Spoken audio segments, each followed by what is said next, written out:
Welcome to the Investors Trading Academy talking glossary of financial terms and events. Our word of the day is monopoly. A monopoly situation is when a single company or group owns all or nearly all of a market for a given type of product or service. By definition, monopoly is characterized by an absence of competition, which often results in higher prices and inferior products.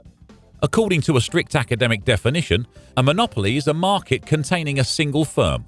In such instances where a single firm holds monopoly power, the company will typically be forced to divest its assets.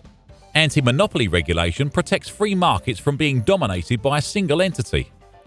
A pure monopoly is a single supplier in a market. For the purposes of regulation, monopoly power exists when a single firm controls 25% or more of a particular market.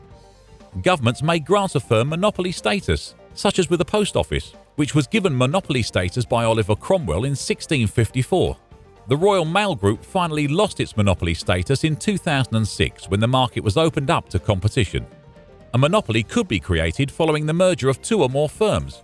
Given that this will reduce the competition, such mergers are subject to close regulation and may be prevented if the two firms gain a combined market share of 25% or more. For example, if you want to buy a new automobile and there's only one brand from which you can purchase your car, that brand will be considered to hold a monopoly. Monopolies are harmful because they allow one entity to set the price on goods without consideration for competitive, affordable pricing. This is because when there's a monopoly, there are no competitors.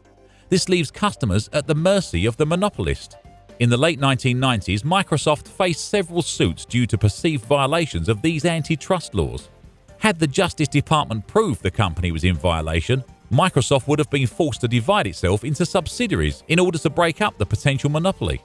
This is happening with Google in Europe at the present, and the most well-known case was in the US when the government forced the telephone companies to break into several regional businesses called Baby Bell.